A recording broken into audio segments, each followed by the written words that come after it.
नमस्कार दोस्तों, आज के इस वीडियो में हम जानेंगे कि कैसे आप एक USB फ्लैश ड्राइव के अंदर विंडो 11 को इंस्टॉल करके इस विंडो को किसी भी सिस्टम के अंदर रन कर सकते हो। तो इसके लिए जो रिक्वायरमेंट्स हमें चाहिए वो है विंडो 11 की ISO file, Rufus utility software और एक 32 गीगाबाइट की USB ड्राइव। तो चलिए स्टार्ट करते हैं। तो इसके लिए सबसे पहले हम विंडो 11 की आईएसओ फाइल को डाउनलोड करेंगे। तो इसके लिए हम अपने ब्राउज़र पर आते हैं और यहाँ टाइप करते हैं डाउनलोड विंडो 11 आईएसओ और एंटर कर देते हैं। एंटर करने के बाद जो फर्स्ट लिंक आया है हम इसे क्लिक करके ओपन कर लेते हैं। इसके बाद हम माइक्रोसॉफ्ट की ऑफिशियल वेबसाइट पर आ जाएंगे। इस पेज को हम नीचे ड्रैग करते हैं और यहाँ से विंडो 11 मल्टीपल एडिशन को सेलेक्ट कर लेते हैं। उसके बाद हम डाउनलोड नाउ बटन को क्लिक करते हैं। इस बटन को क्लिक करने के बाद हम लैंग्वेज सेलेक्ट करते हैं यूनाइटेड स्टेट इंग्लिश और नीचे कन्फर्म बटन को क्लिक करते हैं। उसके बाद 64 बिट डाउनलोड बटन को क्लिक करते हैं, जिससे हमारे कंप्यूटर में विंडो 11 की आईएसओ इमेज डाउनलोड होना शुरू हो जाएगी। आईएसओ इमेज कितनी देर में डाउनलोड होगी वो आपकी इंटरनेट स्पीड पर डिपेंड करेगी। इसके बाद हम ब्राउज़र में एक और नया टैब ओपन करते हैं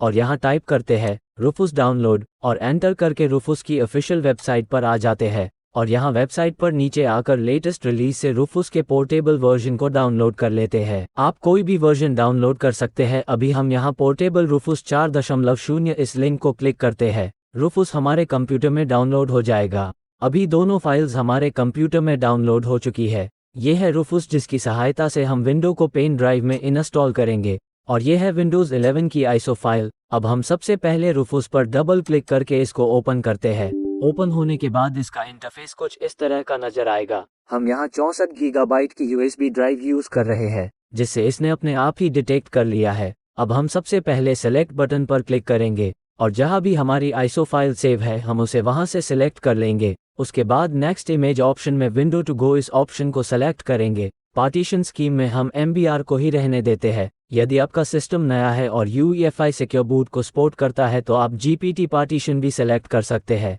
इसके बाद हम स्टार्ट बटन पर क्लिक करते हैं। आप यहाँ विंडोज का कोई भी एडिशन सेलेक्ट कर सकते हैं, प्रो या होम, कोई भी। अभी हम यहाँ होम एडिशन को सेलेक्ट कर लेते हैं। इसके बाद ओके बटन को क्लिक करते हैं। फिर आप यहाँ इन सभी ऑप्शन को पढ़ के सेलेक्ट कर सकते हैं। आप चाहे तो लोकल यूज़र अकाउंट पहले से ही क्रिएट करने के लिए एक नाम यहाँ डाल सकते हैं। मैं सैंडी नाम यहाँ डाल देता हूँ और ओके बटन को प्रेस करता हूँ। फिर मुझे यहाँ एक वार्निंग शो हो रही है कि USB ड्राइव का सारा डाटा यहाँ डिलीट हो जाएगा। मैं ओके बटन प्रेस करके परमिशन दे देता हूँ। उसके बाद पहले पार्टीशन डिलीट होंगे, फिर ड्राइव फॉर्मेट होके उसमें विंडो की फाइल्स कॉपी होना शुरू हो जाएगी। इस प्रोसेस को कंप्लीट होने में थोड़ा ज़्यादा समय लगेगा, जो कि आपकी USB ड्राइव की स्पीड पर डिपेंड करेगा। आप इस प्रोसेस के लिए हाई स्पीड USB ड्राइव का इस्तेमाल ही करें, क्योंकि यहाँ विंडो आपकी USB ड्राइव के अंदर ही इंस्टॉल होगी और इसी से आगे किसी भी सिस्टम के अंदर रन होगी। मैं यहाँ सिंपल USB 3.0 का ही इस्तेमाल कर रहा हूँ। आप चाहे तो NVMe ड्राइव यूज़ कर सकते हैं या फिर कोई भी सुपर फास्ट USB ड्राइव जिससे विंडो रन होने में ज़्यादा समय ना ले।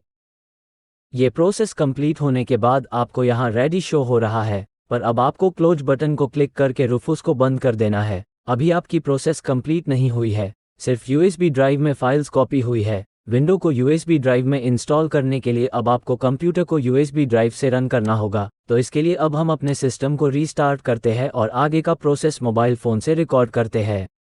विंडो को रीस्टार्ट करने के बाद आपको बूट मेनू में एंटर करने के लिए अपने सिस्टम में F8, F9, F10 या एस्केप बटन को प्रेस करना होगा। मेरे सिस्टम में बूट मेनू F10 से ओपन होता है तो मैं F10 प्रेस करता हूँ। बूट मेनू में आने के बाद आपको यहाँ सभी बूट ऑप्शंस दिखाई देंगे। हमें यहाँ अपने सिस्टम को USB ड्राइव से बूट करना है। मेरी USB ड्राइव यहाँ SanDisk 3.2 है, इसलिए मैं इसे पहले सेलेक्ट करता हूँ, फिर एंटर बटन को प्रेस करता हूँ। यदि आपको ये स्क्रीन दिखाई दे प्रेस एनी की टू कंटिन्यू तो आप अपने कीबोर्ड से कोई भी बटन प्रेस कर देना। आपको विंडो 11 का लोगो दिखाई देगा और विंडो की इंस्टॉलेशन स्टार्ट हो जाएगी। फर्स्ट टाइम जब आप USB से विंडो को रन करोगे तो थोड़ा ज़्यादा टाइम लगेगा, इसलिए इंतज़ार करें और इंस्टॉलेशन को कंप्लीट होने दें। Getting device ready, start services, सब कुछ एक नॉर्मल विंडो इंस्टॉलेशन की तरह ही यहाँ प्रोसेस चलेंगी। फिर कुछ टाइम बाद आपका कंप्यूटर रीस्टार्ट होगा। आपको फिर से यहाँ बूट मेन्यू में जाकर USB ड्राइव से ही सिस्टम को रन करना है। यदि आप ऐसा नहीं करेंगे तो आपके कंप्यूटर में जो विंडो इंस्टॉल है वो ही ओपन हो जाएगी और आपको फिर से रीस्टार्ट करके USB से कंप्यूटर को रन करना पड़ेगा। रीस्टार्ट होने के बाद बाकी की बची हुई इंस्टॉलेशन प्रोसेस स्टार्ट हो जाएगी।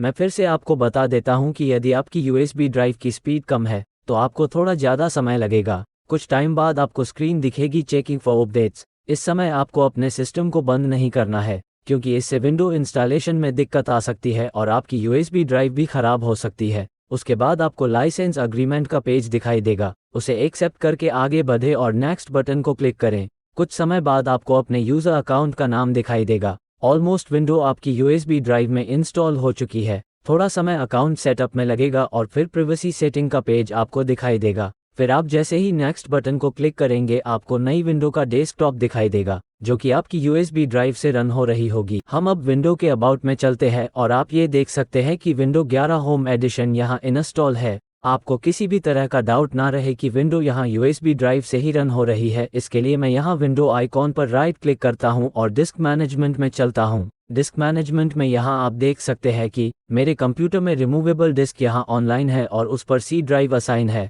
और बाकी की 2 डिस्क अभी ऑफलाइन शो हो रही है, जो कि मेरे कंप्यूटर की हार्ड डिस्क है। अगर हम फाइल एक्सप्लोरर में जाके देखें तो यहाँ भी हमें 57 GB का C ड्राइव शो हो रहा है। मेरे कंप्यूटर में LAN केबल से इंटरनेट कनेक्ट है और हम यहाँ इंटरनेट भी चला के देख लेते हैं। अभी इस विंडो में कोई और ब्राउज़र इंस्टॉल नहीं है, इसलिए हम यहाँ सर्च में टाइप करते हैं एज और माइक्रोसॉफ्ट एज ब्राउज़र को ओपन कर लेते हैं। इसके बाद मैं सर्च में टाइप करता हूँ सैंडी बुक और एंटर कर देता हूँ। यहाँ आप देख सकते हैं कि हमारी वेबसाइट के links, LinkedIn profile, YouTube channel, यहाँ सब कुछ फर्स्ट पेज पर आ चुका है। इसका मतलब यहाँ इस USB ड्राइव को इमरजेंसी में आप इंटरनेट चलाने के लिए भी यूज़ कर सकते हो यदि आपके लैपटॉप में हार्ड डिस्क खराब हो या विंडो करप्ट हो और ओपन नहीं हो रही हो। तो दोस्तों, इस वीडियो में हमने जाना कि कैसे आप एक USB ड्राइव के अंदर ही विंडो 11 को इंस्टॉल करके उसे किसी भी कंप्यूटर से रन कर सकते हैं और इमरजेंसी में अपना काम कर सकते हैं और इंटरनेट को चला सकते हैं। आपको ये वीडियो कैसा लगा मुझे कमेंट करके ज़रूर बताना। और इस वीडियो का आधा पार्ट मुझे मोबाइल फ़ोन से रिकॉर्ड करना पड़ा, जिसकी क्वालिटी बहुत बुरी है, इसके लिए मुझे माफ़ करना। टेक्नोलॉजी से रिलेटेड वीडियोज़ के लिए चैनल को सब्सक्राइब करना ना भूले। धन्यवाद।